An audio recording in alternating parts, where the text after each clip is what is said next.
Yeah, shout it. Me again, shout it. Better know about it.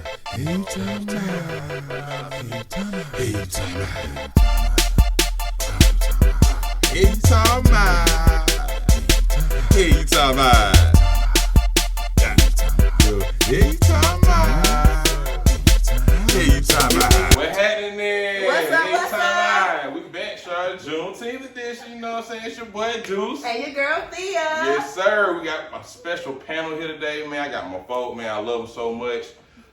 Right here. You know what I'm saying? So the reason why we got them here is, like I said, we're doing a special Juneteenth edition, and they some OGs in old Atlanta. You know what I'm saying? We call old Atlanta. It's not nothing against y'all. We call old Atlanta. Okay. You know what I'm saying? I mean, you've been here since before the Olympics. You saw the growth. You know what I'm saying? Go from then to now. You know what I mean? So we here. They're gonna talk a little bit about how they started Juneteenth, bringing it to Atlanta. We're gonna get into a little bit about how it got there. But first, we wanna see who they are, right? Yeah. So let's start over here. Who are you? Who they is? I'm Diana Stevens, and I'm the matriarch. That's my mama, y'all. I'm Tom Jones. I'm the brother, the uncle-in-law. I'm Andrea Ruffin, and I'm the sister, the aunt. Yes. Aunt, yes. aunt.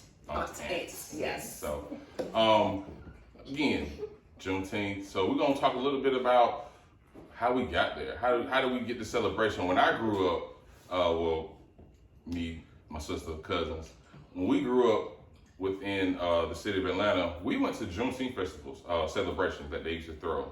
So not even knowing what it was or what it was about, I remember going to Juneteenth festivals in John A. White and then of course Grant Park. So we're gonna get into a little bit about how it got there and how everything formed. So let's get into a little bit about how y'all got to Atlanta and those kind of things. Okay. Well, how did you get to Atlanta? You were the trailblazer coming out of New York. I came down just because I had never been to the South, and I thought it would be an interesting experiment to live here for a year or two.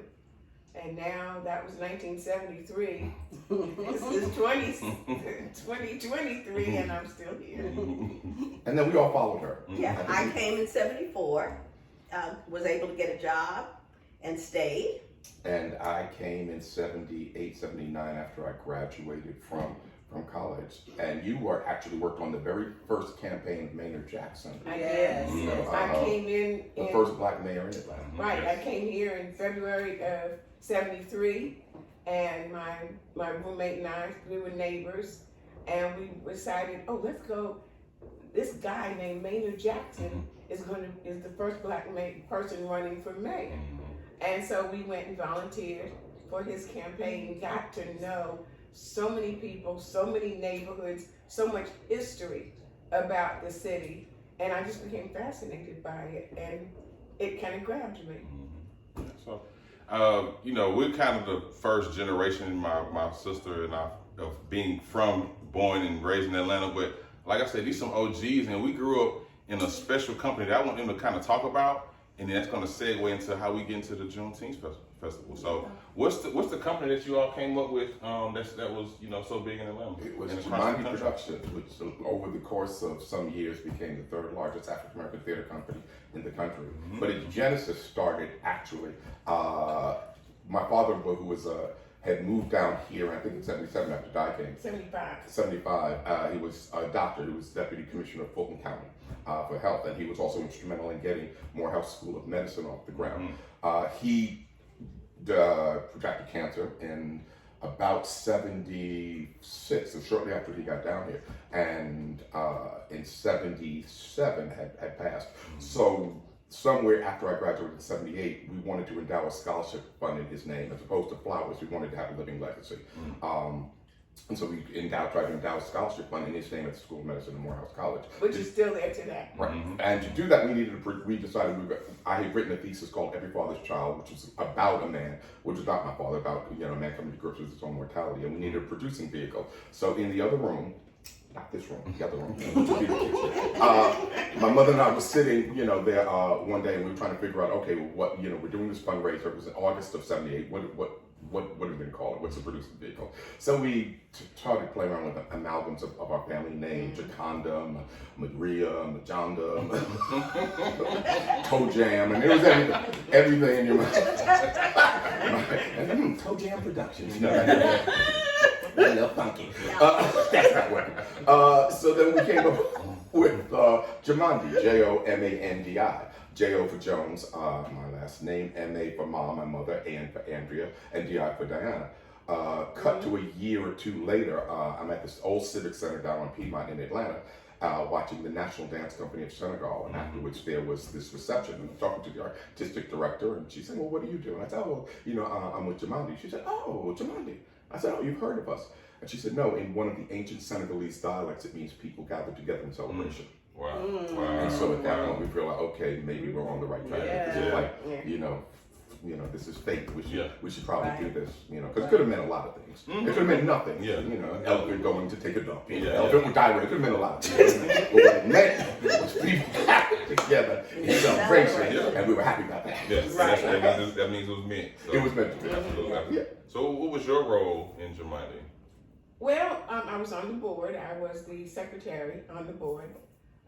But also, Andrea, my mother, and I did everything, and Tom and Marsha, who we'll talk about later. Marsha Jackson, who was the co-artistic director, who I went to school with. I went to Amherst, she went to Smith, and we came down as kind of the artistic heads, and she becomes important because she's from Houston, and we'll get to the Juneteenth time. Right. But, we started doing this thing called theater, which we've been to the theater, obviously, in New York, but never as a participant. And so we fiddled around, and finally we realized Tom and Marsha were not really good at the business side of it. So we came to an agreement, you two do the art and we'll do the business. And that was how we broke it up. And in the early days, we did mailings. We would lay out on the table groupings of zip codes. We would, stamp the letters. We would prepare whatever the correspondence is that was going out. And beginning to develop an audience with a mailing list where we could begin to bring in people in Atlanta to, attend our performances. And for about 10, 12 years, we ran box office. And since there was just us and we had an extended family of friends that helped out, we would sell the tickets. And then once the show started, we would put on our aprons. You don't want to talk about the Booty Short fundraiser? No, I don't think we're going there. No, we're not talking about that. We would change it. No, let's talk about the Booty Short fundraiser. And then we would churn up the punch. The very first, no, we go to the Booty Show. We teased it enough. The very first show that we did outside, we were down this stuff. Oh no, for real, it was the Booty Short fundraiser. I thought they was playing. No, it was the Booty Short fundraiser right up there at Wendy's, near Greenbrier. Yeah. They got me all formal. Yes, and we did the fundraiser and we handled the business. Meanwhile, back at the Truth. Yeah. So our first show, we did something called, we needed money. After we did the Endowed Scholarship Fund, that was in August, and we incorporated in October. The first show that we had was called "If God Was a Blues Singer." It developed as there was something on the old Neighborhood Arts Center, which was on Georgia Avenue, which is now, I think it's I want to say it's Ralph Abernathy, but it was and so it was this Black Arts Center that Spike Lee came out of, Sam Jackson. I mean, all of these like famous folks, that worked out of there. So we were doing this piece called "If God Was a Blues Singer." It was started from an acting class that I was teaching there. In fact, I was in the acting class. My mother was in the acting class. But we needed a fundraiser, and so there was a woman, Jean McCoy, and Guy and Andrew, because they were young folks. We decided we were going to do a car wash. And so, in order to, come on, y'all. They got in their best hot pants. They don't want to talk about it. Their best hot pants, booty just a hanging. And they were up there right there in front of the Wendy's with the big sign, "Come in." And, brothers were like, see. Let me see what's going on here. And so they would get out and they'd watch the cars come on, and it was like, you know, and my mom was in a booty short, she was in a booty, everybody was in it. It was, and we raised $843. Oh. And that was how, that was the money that we used to fund the very first show that we did I outside. had forgotten. Selective amnesia. Yeah, she had, I don't know what I'm talking about. No, she's like, oh yeah.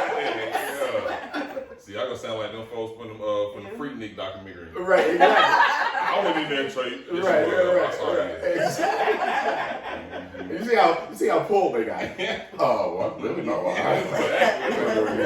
We were sitting around the table and we were mailing out things. Me and Bonnie were talking about, hey, you want your call off? Nobody said that. Nobody said nothing. Nobody said that. That was when I first found it. Okay. Yeah. So my favorite part of Jumanji, of course, was like going to the rehearsals and just seeing how the shows were put together. What was your favorite part of Jumanji? What do you think is your favorite part? That's hard to say. I think it was just learning how a show was mounted. You know, learning a little bit about behind the scenes. Because, as an audience member, you go and you just see what the final product is. But, watching it go from that very first rehearsal to, the production and seeing how it developed. I think that was the most interesting. Okay. Well, and also that we lived to tell about it, because that very first show, yes, true. that after the Booty Short fundraiser, it gone with the Blues Singer, we decided after we did it at the Neighborhood Arts Center, we were going to do it at, we were going to take people, theater to the people. So we took it to. You decided. Okay. Well, We we were coming off the Black Arts movement in the '60s, and it was all about taking theater to the people. So that was right. Yeah. So we decided we were going to do it at this club. Now, Di was in the show, my mother was in the show, and so we're in this club, really hardcore club that was, that was in West That is End. now the MARTA Station. The MARTA Let's say Station. MARTA Station. Then it was called Chapter. We closed the place. It was called Chapter 1. So we go in and we're rehearsing and doing whatever, because the head of the club wanted to try and diversify the audience. He wanted to try and bring in new, so we had a weekend gig, right? So we get there the first night, and literally the folks who frequent the club were regulars. It was kind of cool. We started with this little musical section, and then they would come out. A great singer. Yeah. Linda Wells. And she sang, and we danced out, and You know. everything was great. And then they started And then we started talking. And then all you could hear from the audience was, "What's this talking shit?" And it started with everybody was kind of in a freeze, right? And this woman in two-tone, well, we didn't come here for all this shit. We came here to dance. What's this? And we're studying, and I'm sitting in the audience saying, "Come on, tell Alex," because he was a saxophone player, "play the music." And my mother was in the still. And then one of the actresses got out and said her part. I couldn't climb the mountain. I couldn't swim the ocean. And this chick was sitting there. Two-tone blonde wig. She said, "Well then drown, bitch." And at that moment, Everything went totally wild. at that moment, my mother, who was in this head thing, took her head thing and sat down at the table with some friendly people. She said, "Ladies, can I join you?" And she left us in there. She was telling her, "Stop the show." He could tell her how to play. She said, "I'm your mother. Stop this show." She's sitting there Crying crying. because her family's about to die in this club. They are going to die. So after that, and then the bass player got Ray unhooks his bass player, because there was this other cat who was a security guard, brother who had played, sitting there, and somebody said something to him. He said, "No, motherfucker, you're not gonna say that to her." And so then somebody sitting there broke the bottle, and now the place is going bad. The bass player unhooks, and now it's And he's coming across swings. Oh my God. So no, it's literally the club went up. It's like, so we all kind of gather. We go back to Di's house and party because we got. No, we went to May and Doug's house because May was having a party, and Doug said, "Can I bring a few people?" Oh, that's right, because Doug was playing guitar. So we all go over there and we're like, okay, now we got 2 more nights. Are we going back? Are we done? And we kind of licked our wounds and said, no, we got to go back. We're not going to let them people chase us out, that we're going to chase. So we called every friend we knew. And meanwhile, there was this cat named Fish who was also a regular. Who he was like a had, at that point 2 diamond earrings and a little diamond thing, and he was like a local pimp. And he was like, I like what y'all doing.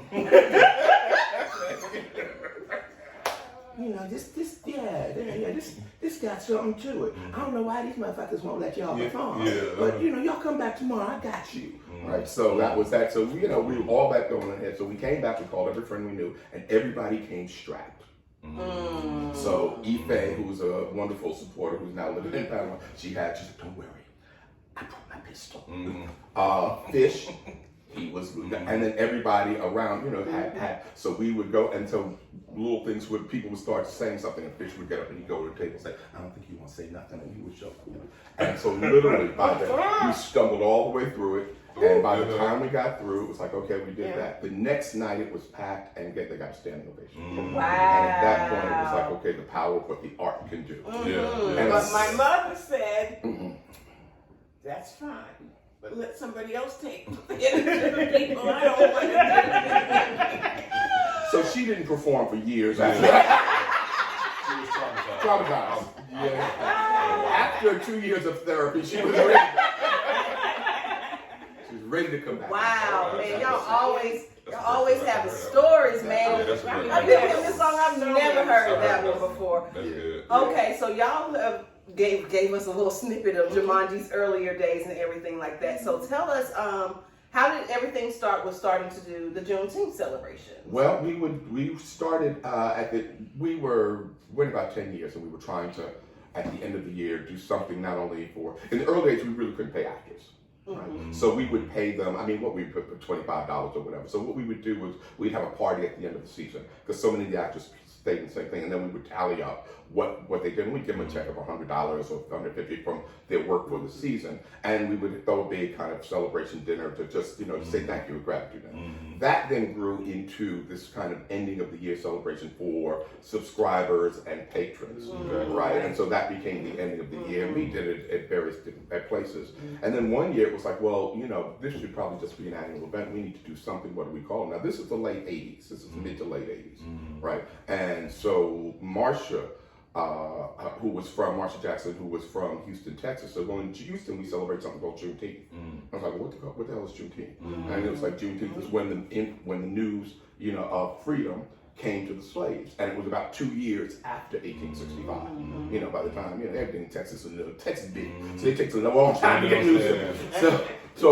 But that was about when the news of emancipation, and so it's like the reason why they called it Juneteenth was because it was somewhere around the 17th, 18th, and 19th. No one, and depending on where you were in Texas, depending on when you got the information. Some people got it on 15th, some people got it on 16th, some people got it on 19th. So they couldn't find one day, so they just, when they celebrated, it was just Juneteenth. We had done a tour early on, like in 78, 79, in February during Juneteenth celebration, and the city goes out. They go all out on Juneteenth. They have Black Rodeo. Houston turns out on Juneteenth. But that was the late 70s, and they've been doing that for like 10 years. So that was a constant, thing. So when she said, well, why don't we celebrate Juneteenth here? Call it Juneteenth celebration. We said, well, that makes all the sense in the world, So, and it was the end of our year. It was in June. The first one we did at John A. White Park. And we decided to have our family of artists perform, etc. The next year we did it at Grant Park, and we ended up teaming. And because nobody knew, we ended up getting at that point what was it, V103, and then the other station, which was what's the R&B station that was next to it was 104.1. 104.1. Now they were adversaries, but they ended up both sponsoring the event. Which not knowing, we got Coca-Cola, and then one of their rival soft drink centers. We got all, for some reason, because nobody knew what Juneteenth was. So everybody said, yeah, okay, we'll give you some money to do it. So meanwhile, we had we did at Grant Park, we took the whole park, and we ended up having all of these varying sponsors coming in.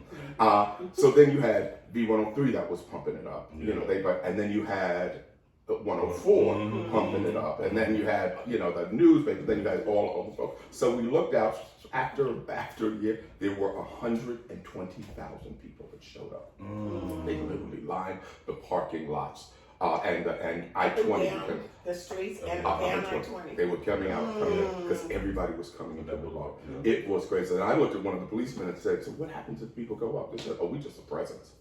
You know, if they go up, it's over. Yeah. There's nothing we can do. Yeah. So there's just too many people. Right. Yeah. But there was one incident where, in fact, we was, and then we had Parliament Funkadelics. We had Ohio Players. Oh. No, it was late. It was. I mean, that's why everybody was coming. Oh, we just free, you know. So we Yeah. had them, and then we had all of the artists. At that point, Mystique, which was a group in Atlanta, which was a lot of the artists that worked with us. We had a lot of our artists come across together. We programmed 3 or 4 stages. We had a children's, storytelling thing that Right Bird did, and all of these different things that started at about 11 o'clock that morning, and then went to like midnight, 11 o'clock to midnight. And it was an all-day thing, and there were literally 120,000 people. I was walking from one stage to the other, and there was this brother who came, a couple of us who came and took the purses from these folks, and literally there was a circle of black folks around them, right? Would not let them out, and they just looked at them and said, "Not today." It's not what this is. And so they ended up getting the purses back, gave it back to the women, and they escorted those brothers out the park. And it was like we realized the power of what culture can do. Absolutely. That's where Juneteenth started. And then every year we did. Then they wouldn't let us come back to Grand Park. It's like there's just too many niggas out here. too many ninjas up in there. Yeah, that's all right, but we ain't going. So we ended up going, I can't remember, we went to Piedmont or some. What we did was nobody would give us the license to park. So we did the Labor of Love with Gene Carn with down Gene Carn and all of them in underground Atlanta. And that was Deion Ferris and all the people of Arrested Development that became Arrested Development. That was actually their first group because they were back there. It was after Deion Ferris had just left Arrested Development. So all of Arrested Development came and in fact that was Michael Samanga, who's just produced her debut album, and she was one of the guests, Gene Carn, and again the same roster of artists. We then were able to secure the year after that to get them back at Grand Park, and we had the Barcades with our marquee group. Got you. And again 120,000. So nobody was doing. There was no such thing. Nobody knew what Juneteenth was. Right. Yeah, exactly. It was only really Texas. I mean, that was primarily where they celebrated. In Oklahoma. Right. Gotcha. Yeah, so Junie knew about it. She said they celebrated. Right, and that was so literally we brought the Juneteenth celebration to Atlanta. And now to see it, how it is now, it's just like, wow. I kind of definitely got some goosebumps, and man, my family brought this here, brought this Juneteenth celebration here, and not even really understanding what was going on at the time, so many years ago. Exactly. Such a OGs, big gap, y'all. OGs, I'm telling you. between then and now. Yeah, exactly. And now it's a national holiday. Right. Amazing. So you see what we did, y'all? We gave y'all an extra day off. And there's so many cities in Metro Atlanta that do their Juneteenth celebrations. We actually popped up on Marietta's last year, and then found out this year that it was their 20th celebration. I had no clue.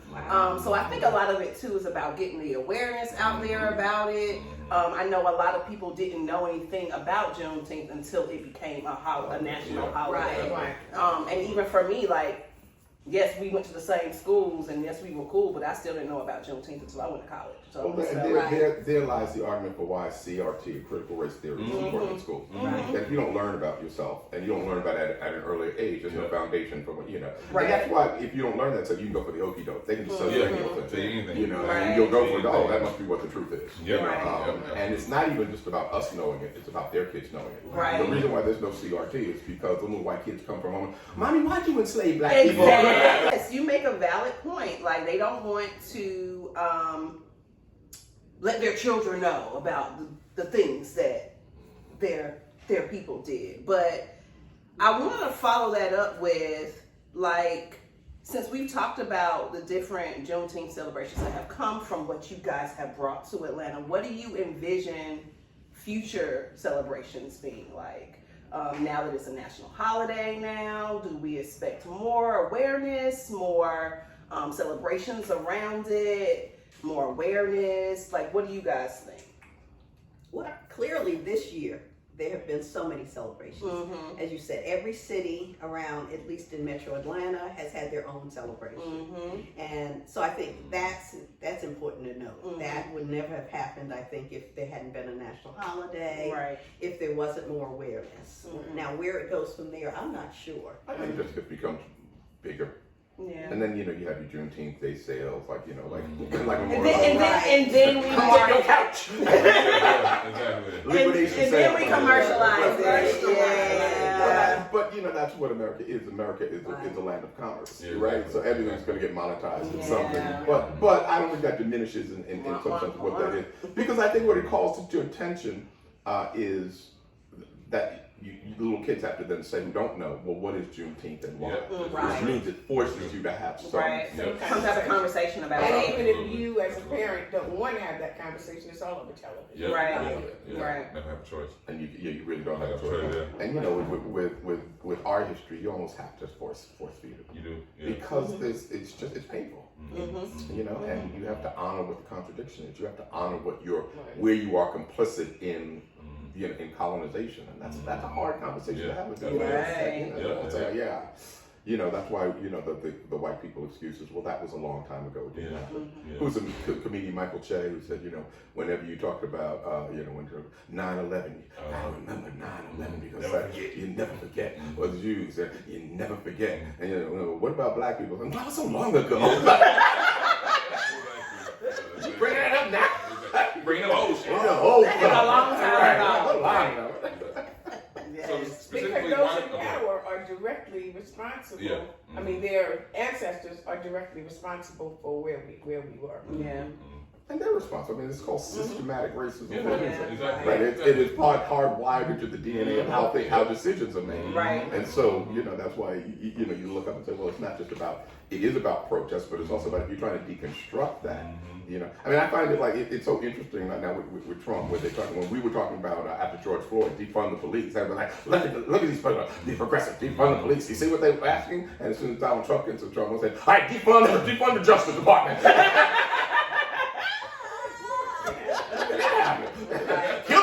Kill the FBI. So a black man gets murdered, you don't want to defund the police, but a white boy steals shit. Let's defund that. Right. And that's ultimately at the heart of the contradiction. Yeah. Why it's hard to get Exactly. move the needle. So I think things like Juneteenth, they do that indirectly because it doesn't threaten them. Yeah. Right. It doesn't. That's true. You're not. You have to then say, oh yeah, I can. Yeah, that's when black folks did this. So. So specifically, why did Jumanji stop doing the celebrations? What happened with that? I think because we left. I mean, makes sense. Yeah, I mean, as I remember, we were. Well, no, there were a couple of things. We also at the end had something called the Legacy Awards. Right. I remember Also those. at the end, I remember those. And I think at some point because it became so difficult. One group, they were so close to each other. Other people started doing Juneteenth things. And also we had these two events that were really, really very close to each other. We had a Juneteenth event, and then shortly after that, Legacy followed that. Trying to, marshal the staff to do both of those big events was difficult. And we couldn't find the venue because, again, outdoors they weren't, so then it was like, okay, we just need to pick a struggle. And it became, the Legacy Awards, which also became like a fun thing to do. Well, that's amazing. Because we were able to actually provide awards for people who had really done a lot in the area of theater, and some who haven't really had a chance to be honored. And right when they flowers. Yes. And give them whether, Give them why they here. There were a lot of folks who came through that we gave Legacy Awards to that and you didn't realize how much it meant until you gave it to them. They were like, they said, oh right, it's just the idea of somebody stopping to acknowledge that you made a difference, that you had a contribution. And I don't care where it comes from. Yeah. You go, and somewhere, you go like the psyche of, oh, I see the Academy Awards and all that, as much as it's a marketing benefit. But there is something about, wow, you acknowledge the fact that I exist, I made a contribution to something. So. Awesome. I love it. Yeah, I mean, thank you for let us know about how Juneteenth started in Atlanta, because y'all did start in Atlanta. All right. So, I just want to throw that out there for y'all folks who watching. How it started. So thank you, absolutely thank you for coming and tell us about how it started and a little bit about Jamandi. You know, we're gonna do some things with them and the family, you know, later on, you know, not later on, but you know, in other episodes that we have. So just diving a little bit deep into our lives. But yeah, you got anything to say? No, I just thank our lovely guests. Yes. For their knowledge, their history, their great OGs stories. You know, OGs of Atlanta told us about old Atlanta and what it's all about. And we just felt like this will be a good way to celebrate Juneteenth as well for this year. So hit that subscribe button. Yes. yes. Subscribe. So you see, Right. if you're not Helutalmout. subscribing already to Hell You Talking About, make sure Yeah. you hit that subscribe button on YouTube and also follow us on Instagram Tell at your friends. Hell You Talking About Yeah. as well. Tell Let your your people friends. know. Let them know about what's Yeah. going on. Hit us in the comments again and let us know what you wanted to hear us talk about. And if you haven't catched episode 1 and 2, make sure you do that, all right? There you go. I know Yes. I saw one, and my relationships are better. See, you see what we're doing? Them 3 C's. Ow. Yeah, but once again, thank you to the OGs in Atlanta. I'm telling you, they was here when Campton Row was popping, Mr. D's, That's right. Figure 8, you know what I mean? You know what I'm saying? Plus 112. You know Look for what I'm that in saying? an upcoming episode. Thank y'all so much. Thank you. Till next time, y'all. Hey, time out. Hey, you talking about?